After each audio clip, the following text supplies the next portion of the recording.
घर साफ तो मन शांत। ये बात तो हम सभी जानते हैं और एक साफ सुथरे घर का हमारे घर पर और हमारी पूरी ज़िंदगी पर बहुत गहरा असर पड़ता है।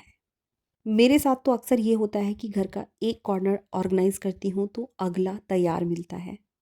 और सीखने की कोई पर्टिकुलर एज नहीं होती है, तो मैंने डी क्लटरिंग सीखी है। बहुत से डी क्लटरिंग एक्सपर्ट है जिनकी मैंने ऑडियो बुक सुनी।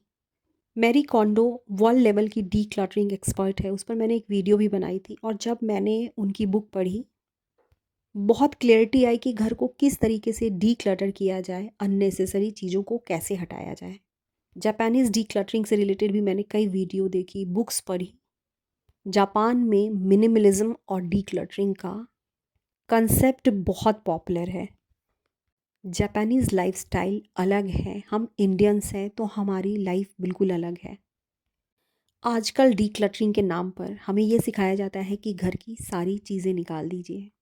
लेकिन क्या एक साधारण इंसान की ज़िंदगी इतनी आसान होती है कि सारी चीज़ों को एकदम से निकाल दिया जाए?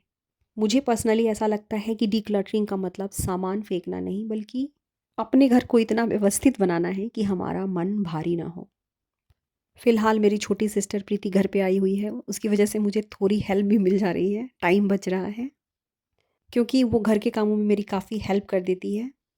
ये मेरा बेडरूम है और उसी में एक वार्डरोब है। कपड़े इसमें नहीं रख सकती क्योंकि मॉइस्चर के कारण कपड़े ख़राब हो जाते हैं। इस वार्डरोब की क्लीनिंग से मैंने शुरुआत की थी। डीक्लटरिंग का सबसे पहला रूल तो यही है कि अपने मन पर पत्थर रख लीजिए और जो चीज़ें आपके यूज़ की नहीं हैं और आगे भी यूज़ नहीं होने वाली हैं, उन्हें बिना सोचे समझे हटा दीजिए। 2 दिनों की ये सूट है, मैंने घर के सारे कपड़े को डीक्लटर किया। मेरे पास कुछ ऐसे कपड़े थे जिन्हें मैंने 2 साल से नहीं पहना था और आगे भी नहीं पहनने वाली थी। बार-बार वही चीज़ें जिसे मैं शायद लाइफ़ में दोबारा यूज़ नहीं करने वाली हूँ, ट्रंक से निकालती थी, उसकी सफाई करती थी, फिर उसे वापस डालती थी। बहुत टाइम किलिंग था। जो भी कपड़े जो मेरे यूज़ के नहीं थे, शांति से बैठकर पूरी क्लैरिटी के साथ में मैंने खुद से बातें की कि क्या मुझे ये रखना चाहिए। जो भी मेरे काम की नहीं थी, सारे कपड़े मैंने डोनेट कर दिए। लेकिन उसके पहले मैंने कपड़ों को धोकर प्रेस करके बहुत अच्छी हालत में जिन्हें देना था उन्हें दे दिया। जब हम अपनी लाइफ से अननेसेसरी चीज़ों को हटाते हैं तो हमारा अननेसेसरी स्ट्रेस कम होता है। डीक्लटरिंग का मतलब इंडियन होम्स में सारी चीज़ों को हटा देना नहीं होता है, बल्कि घर को मैनेजेबल बनाना होता है।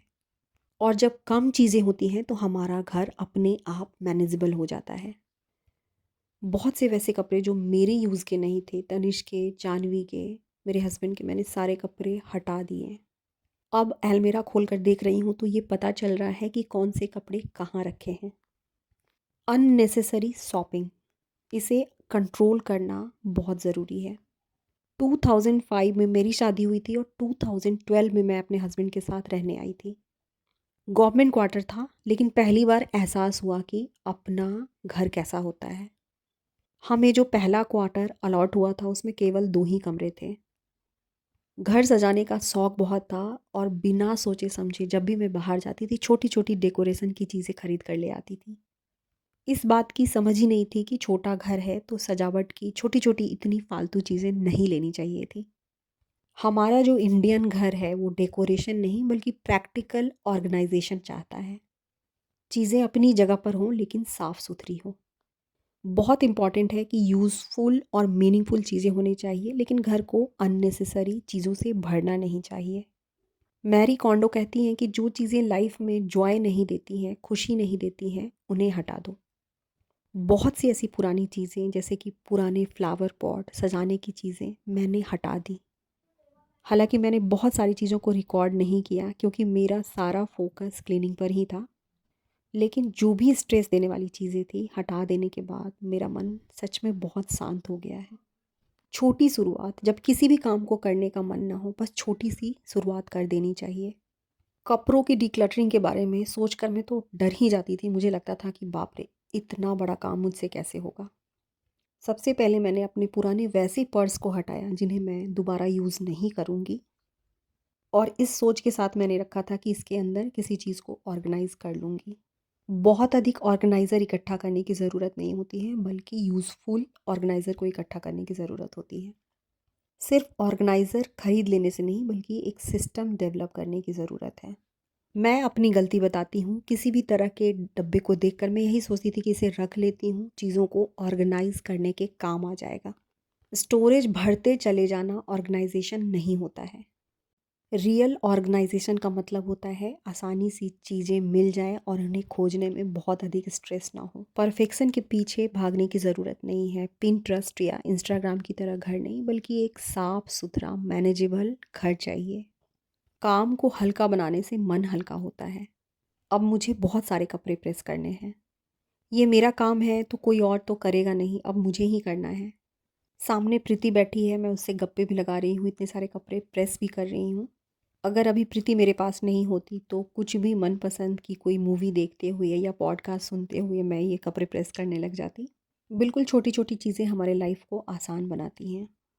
जब मैंने जापानीज़ लाइफस्टाइल और मैरी कांडो की डी क्लटरिंग बुक को पढ़ा, बहुत अच्छी चीज़ें उसमें लिखी हैं, लेकिन डी क्लटरिंग रूल हम फॉलो नहीं कर सकते हैं क्योंकि हमारा जो इंडियन घर होता है 70 to 80% घरों में केवल और केवल ज़रूरत की चीज़ें भरी रहती हैं जिन्हें हटाया नहीं जा सकता है।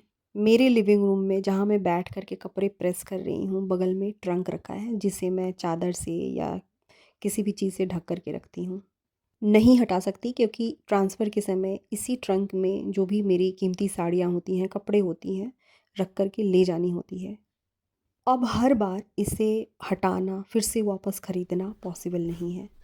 अब जो चीज़ें पॉसिबल नहीं हैं, हमारे बस में नहीं है, उन चीज़ों के पीछे भागने से अच्छा है कि जो चीज़ें हमारे बस में हैं, हम सिर्फ़ और सिर्फ उतना करें। मेरे घर में भी बहुत सी ऐसी चीज़ें हैं जिसे मैं नहीं हटा सकती क्योंकि मेरे हस्बैंड बिल्कुल परमिशन नहीं देंगे। लेकिन जो चीज़ें मेरे बस में हैं, उन्हें हटा सकती हूँ, उन्हें डिक्लटर कर सकती हूँ। जीवन में किसी भी चीज़ की शुरुआत, ये तो डिक्लटरिंग है, सिर्फ़ और सिर्फ इसी पॉइंट से होती है कि हमारे बस में क्या है, हम क्या कर सकते हैं। मुझे अपना करियर चाहिए था, बाहर जा कर के अर्न करना मेरे लिए पॉसिबल नहीं था। मैंने घर से ही इसकी शुरुआत की। बहुत अधिक नहीं, लेकिन इतने पैसे तो ज़रूर अर्न करती हूँ कि अपनी छोटी-छोटी चीज़ों को पूरा कर सकूँ। तो डीक्लटरिंग का भी यही रूल है कि सबसे पहले तो आपके बस में जो है उसे डीक्लटर करना शुरू कीजिए। बहुत से लोग जॉइंट फैमिली में हैं, उन्हें परमिशन नहीं मिलती, लेकिन अपनी चीज़ों पर, अपनी अलमारी पर तो आपका बस है ना। अपने घर में हर चीज़ की फिक्स्ड जगह बनाइए। ये एक चीज़ तो मैंने अचीव कर ली है। जब चीज़ें सही जगह पे होती हैं, स्ट्रेस लेवल ऐसे ही कम हो जाता है, आराम से चीज़ें मिल जाती हैं, उन्हें ढूँढने में बहुत अधिक समय नहीं लगता है। तनिष्क को भी मैं अभी से ही उसकी चीज़ों को सही जगह पर रखने को सिखाती हूँ। कभी रखता है, कभी नहीं रखता है, लेकिन मेरी पूरी कोशिश रहती है। ये साइकोलॉजिकल ट्रूथ है। जब फिज़िकल क्लटर होती है, आसपास बहुत अधिक चीज़ें बिखरी रहती हैं, तो इसका सीधा असर हमारे मन पर, दिमाग पर पड़ता है।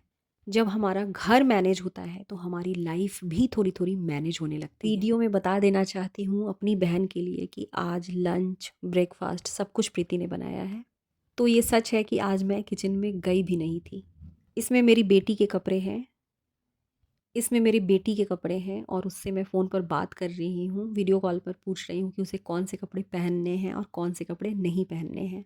दोनों बच्चों के ऐसे कपड़े जो अब यूज़ के नहीं रहे हैं, मैंने हटा दिए, डिक्लटर कर दिए। मिस्टी के कपड़ों को मैनेज करने के बाद तनिष्क के जितने कपड़े थे, उसे मैंने प्रेस करने शुरू किए। तनिष्क की छुट्टियां शुरू होने वाली है और मुझे 1 महीने के लिए ससुराल भी जाना है, तो घर को इतना मैनेज कर लूँ कि आने के बाद बहुत अधिक स्ट्रेस ना हो। डीक्लटरिंग का फिज़िकल इफ़ेक्ट, सबसे पहले तो घर से फालतू चीज़ों को हटा देने के बाद हमारा मन बिल्कुल हल्का हो जाता है। वैसी चीज़ें जो अब काम की नहीं है, इकट्ठा करते रहने से हमें अननेसेसरी स्ट्रेस होने लगता है। डीक्लटरिंग कर देने के बाद, चीज़ों को ऑर्गेनाइज़ कर देने के बाद हमारी प्रोडक्टिविटी बढ़ जाती है। जो चीज़ें हमें ढूँढने में काफ़ी समय लग जाता था, वो तुरंत मिल जाती हैं। गिल्ट और फ्रस्ट्रेशन कम होता है। जब घर में चीज़ें बिखरी हुई होती हैं तो एक फ्रस्ट्रेशन होने लगती है। अगर हमारे घर में 100 चीज़ें रखने की जगह है और उसके भीतर हम 400-500 चीज़ों को भर देते हैं, तो वो मैनेज हो ही नहीं सकता। इसीलिए डीक्लटरिंग का सबसे पहला रूल यही होता है कि घर में जो चीज़ें काम की नहीं हैं, बस उन्हें हटा दिया जाए। क्लीन स्पेस में हमेशा पॉजिटिविटी फील होती है। ये जो डीक्लटरिंग है, ऑर्गेनाइजेशन है, हम सभी होम मेकर्स के लाइफ का एक हिस्सा है और हर दिन चलने वाली है। सबसे पहली ज़रूरत है खुद को स्ट्रेस फ्री रखने की। किसी को देखकर, किसी को सुनकर घबराने की ज़रूरत नहीं होती है। हम में से हर किसी की लाइफ अलग है, लाइफ़स्टाइल अलग है। तो जितना बन पाता है, हो पाता है, बस प्रैक्टिकल तरीके से चीज़ों को सीख कर उसे करने की कोशिश करती रहनी चाहिए। ये नींबू की चाय प्रीति ने बनाकर अभी-अभी दी है। इसके बाद रात को मूवी जाने का प्लान बन गया था। लेट नाइट मूवी देखने का प्लान बना। घर के पास ही 10 से 15 मिनट की दूरी पर एक मॉल है, वहीं पर हम सब गए थे। शॉपिंग तो हमने कुछ भी नहीं की थी, पर लंच बाहर ही किया। खुशी अननेसेसरी चीज़ों के पीछे भागते रहने से नहीं, बल्कि अपनी रियलिटी एक्सेप्ट करने से होती है। अपनी लाइफ में आए किसी भी प्रॉब्लम को देखकर घबराने से तो अच्छा है कि जहाँ से शुरुआत हो सकती है, भले ही छोटी शुरुआत क्यों ना हो, वहाँ से उसकी शुरुआत की जाए। छोटी सी शुरुआत हमेशा बड़ी जीत दिलाती है, चाहे डीक्लटरिंग ही क्यों ना हो। इसी के साथ आज की अपनी वीडियो को यहीं ख़त्म करूँगी। फिर मिलूँगी आप सबसे किसी नई टॉपिक पर। तब तक के लिए आप सबको श्वेता का प्यार भरा नमस्कार। मेरी वीडियो अच्छी लगी हो तो इसे लाइक कीजिए। मेरे चैनल को आपने अब तक सब्सक्राइब नहीं किया है, मेरी वीडियोस अच्छी लगती हो तो इसे सब्सक्राइब भी कीजिए। अब इसी के साथ वीडियो को यहीं ख़त्म करूँगी। प्रीति और मेरी तरफ से आप सबको ढेर सारा प्यार।